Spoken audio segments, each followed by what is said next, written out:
Ariflər var, ürəfa, üləma, xüsusi insanlar var. Görsən ki, onlar o qaydalarla yaşayır, o qaydaları tanıyır və müvəffəq olurlar və aramdılar, rahatdılar. Vurub vurnuxur, alındıra bilmir. Çünki onlar o qaydaları tanıyıblar.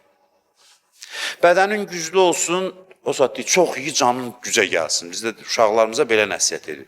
İyi canın nəmnəyə gəlsin. Amma din yox, həyat bunu deyir və din də bunu təsdiq edir ki, az ye, qədərində ye, az. Düzgün, faydalı şeylər ye, az ye, bədənin gücə gəlsin. Varlı olmaq istəyirsən, xərclə. Və belə. Əziz olmaq istəyirsən, cəmaatın içində hörmətli və əziz olmaq istəyirsən, gizli yaxşılıq elə. Əziz olmaq istəyən neyinir?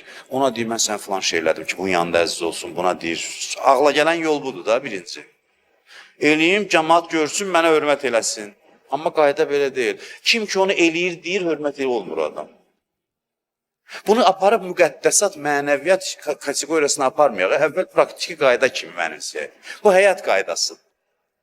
Bizim ən böyük dərdimiz budur ki, həmişə mən bunu yorulmadan deyirəm ki, biz dini qaydaları ancaq həyatla əlaqəsi olmayan müqəddəs nəsə bir həyata uzlaşmayan müqəddəs qaydalar kimi yaxşılığı gizlət, güya bu məsələn irfani bir şeydir. Yox, yaxşılığı gizlədərsən, hörmətli olarsan. Qayda belədir.